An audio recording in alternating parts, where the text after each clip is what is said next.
"You'll never own this." My dad laughed when he said it.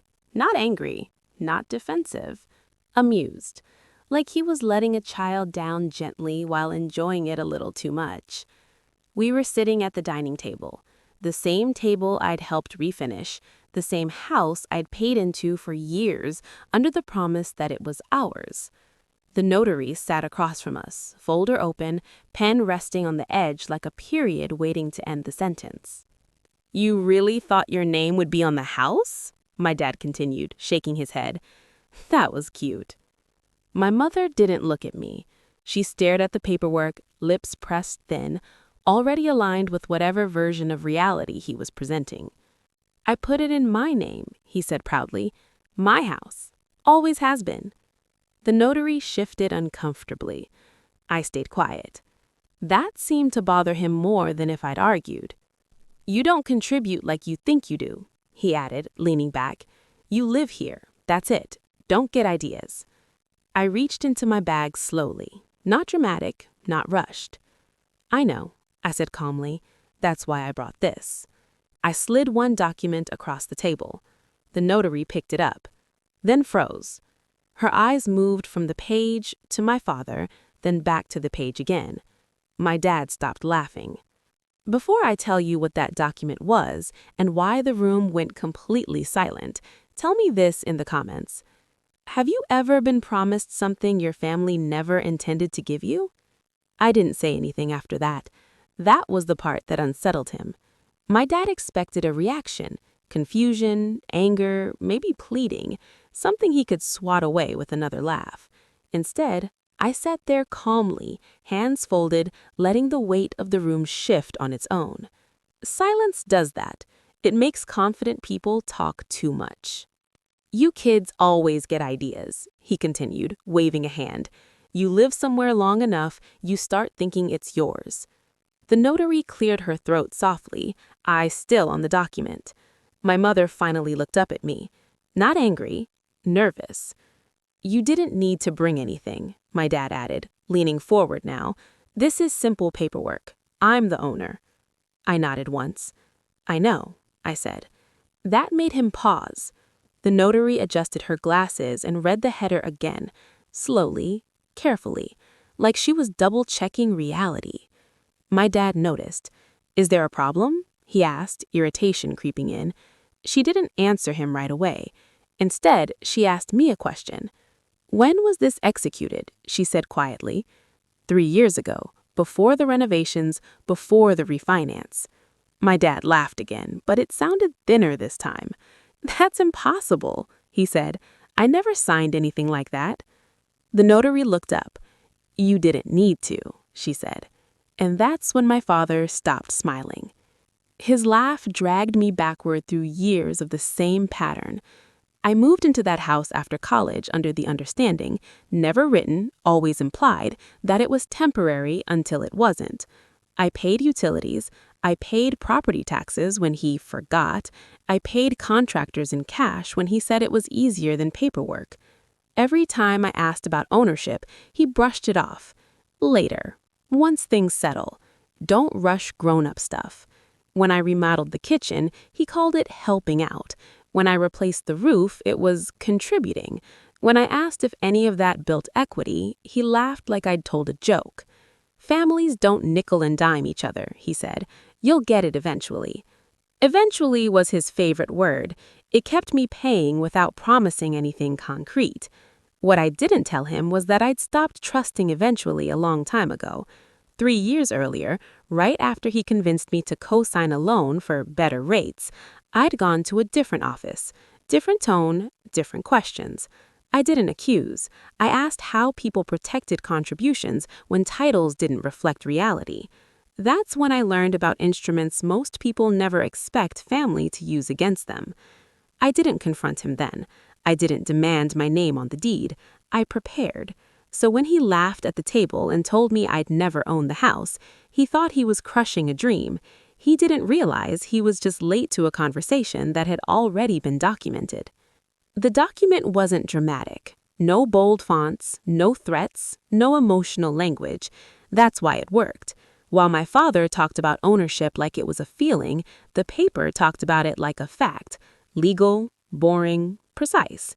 It was a beneficial interest agreement, executed quietly, notarized properly, and filed years before he refinanced the house in his own name, back when he needed my credit, back when he needed my cash flow, back when he needed me to trust him. I didn't trust him. I trusted leverage. The agreement outlined contributions, mine, down payment supplements, renovation funds, loan guarantees, every check, every transfer, every receipt he'd told me to just Venmo. In exchange, it granted me a controlling beneficial interest in the property, regardless of whose name sat on the deed. Deeds show title. Documents show truth. The notary's fingers tightened around the page. This, she said slowly, establishes an equitable ownership claim. My father scoffed. That's not real ownership. She looked up at him. It is when it predates the current deed and was executed under advisory counsel. My mother finally spoke. You never told us about this. I wasn't required to. Because that's the part they never understand. You don't warn someone before you protect yourself. You let them talk. You let them laugh. You let them think the room belongs to them, until the paperwork says otherwise. And the paperwork was already signed. My dad leaned back in his chair like posture alone could reclaim control. This doesn't mean anything, he said too quickly. People sign useless papers all the time. The notary didn't respond. That silence was louder than any argument. My mother reached for the document, scanning it like speed might erase meaning. This isn't a deed, she said sharply. His name is on the house. Yes, the notary replied calmly, and this establishes equitable ownership. Courts recognize it when financial contribution and reliance are documented. My dad scoffed. So what, she thinks she owns my house now? No, the notary said. She doesn't think anything. She documented it. That's when his voice rose. You went behind my back, he snapped at me, after everything I've done for you. I didn't interrupt. He continued. I gave you a place to live. I let you help with renovations. You were supposed to be grateful. Grateful. That word again, the currency he'd used instead of contracts. You knew what you were doing, he accused. You planned this. I nodded once. Yes. The room went still. He hadn't expected that. He'd expected denial, confusion, a scramble to soften the blow. Instead, I let the truth sit there between us. You laughed, I continued calmly. You said I'd never own this. I looked at the notary. I just wanted the paperwork reviewed before anything else was signed. My father's jaw clenched, because for the first time he realized the house wasn't just in his name anymore. It was in dispute, and disputes don't care who laughs the loudest. My dad changed tactics fast. Anger slid into something softer, almost reasonable, his favorite disguise. Let's not do this here, he said, lowering his voice like he was protecting me. This is family business. We don't need outsiders confusing things. The notary stayed perfectly still. My mother nodded eagerly. We can talk later. Tear that up. It doesn't have to get ugly. There it was. Erase the evidence, reset the power. I'm not trying to take anything from you, my dad added, standing now. I just want things to stay simple. Simple meant silent. Simple meant undocumented. Simple meant him winning. I agree, I said quietly. I want it simple too. Relief flashed across his face. That sealed it. The notary closed the folder, not dismissively, but decisively. I'll need copies of this agreement for my records, she said, and I'm obligated to note its existence before proceeding with any further notarization related to this property. My dad stiffened. That's not necessary. It is, she replied. I could see it click in his head. The moment he realized he couldn't talk his way around this, that the document wasn't a threat anymore. It was now part of the record, and once something enters a record, it doesn't disappear just because someone's tone changes. My father sat back down slowly, because he finally understood. Surrender wouldn't fix this, and intimidation no longer worked. The notary cleared her throat. I can't proceed with today's signing, she said evenly, closing her journal, not until this agreement is reviewed by counsel for all parties. My dad shot to his feet. This is ridiculous. We're just transferring paperwork. She looked at him, not intimidated, not apologetic, professional. You're attempting to finalize ownership while an undisclosed beneficial interest exists, she replied. That exposes me to liability. Liability. That word landed harder than mine ever could. My father paced the room, hands raking through his hair. This is my house, he snapped. I paid for it. You refinanced it, the notary corrected, after this agreement was executed. She tapped the documents again, which means the lender was never informed of an existing equitable owner. The room went cold. My mother's face drained of color. What does that mean? The notary didn't sugarcoat it. It means any refinance based on sole ownership may be challenged. My dad stopped pacing. Slowly. What are you saying? He asked.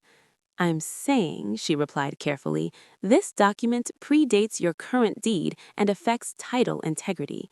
She gathered her things. You'll meet an attorney, possibly the lender too.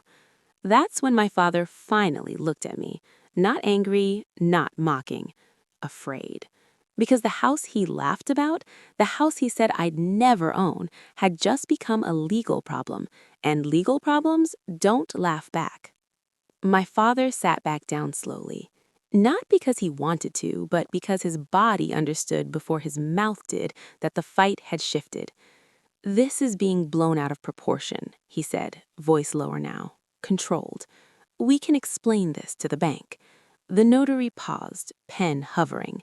Explain what exactly? He hesitated. That pause mattered. The agreement wasn't meant to be permanent, he said carefully. It was more of a family understanding. The notary wrote something down. So, you acknowledge the agreement exists. My mother turned sharply toward him. You said this was nothing. It was nothing, he snapped, then caught himself. Too late. The notary looked up. For clarity, she said, are you confirming you signed refinancing documents without disclosing an existing beneficial interest holder? My father's jaw tightened. I didn't think I had to, he muttered. The pen stopped moving. That's a yes, the notary said quietly. The room felt smaller. He rubbed his hands together, a habit he only had when things were spiraling beyond control. You can't use this against me, he said to me suddenly. I'm your father. I met his eyes. I didn't, I replied. You used it against yourself. The notary closed her journal. I'm required to report this, not as a dispute, but as a disclosure issue. My father went pale, because for the first time, he realized, this wasn't about family anymore. It was about records, and records don't forget who said what. The notary stood. That was the moment everything became real. I'm ending this session, she said, sliding the folder into her briefcase. No further notarizations related to this property can proceed today. My father's voice rose. You can't just walk out. I can, she replied calmly, and I am. She turned to me. You may want to contact an attorney who specializes in equitable title and lender disclosure. Then she looked back at my father. And you, she added, should contact yours immediately.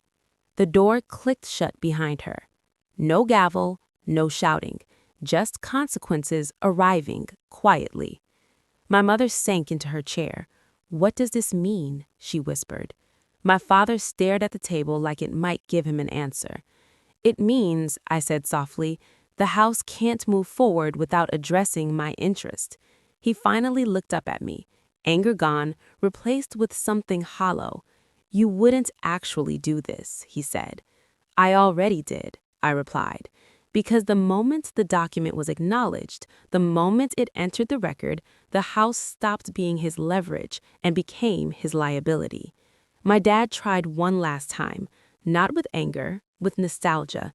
You wouldn't really do this to your own family, he said quietly, like he was offering me a way out. We raised you here. This house is your childhood. I nodded. That's why I protected my contribution. His voice cracked. You're going to destroy everything over paperwork? I met his eyes. No, I stopped pretending paperwork didn't matter. My mother stepped in. We can fix this. We'll add you later. Just don't involve lawyers. Later. The word that cost me years. I already did, I said. My father's shoulders slumped. Because manipulation only works when the other person still needs approval. And I didn't. It didn't end that day. It never does. 2 weeks later, my father's lender called me, not to accuse, to verify, because once the notary filed her disclosure, the refinance was flagged automatically. The loan was paused, the title was questioned, and suddenly, the house he swore I'd never own couldn't move forward without my signature. We settled quietly. No court, no shouting, just paperwork correcting years of convenient forgetting. My interest was formally recognized. The equity I'd paid into was mine on paper, not just memory. My father stopped laughing after that. We don't talk much now. When we do, he chooses his words carefully, like someone who finally understands that ownership isn't declared, it's proven. He told me I'd never own the house. Turns out, I already did. I just waited until the document did the talking.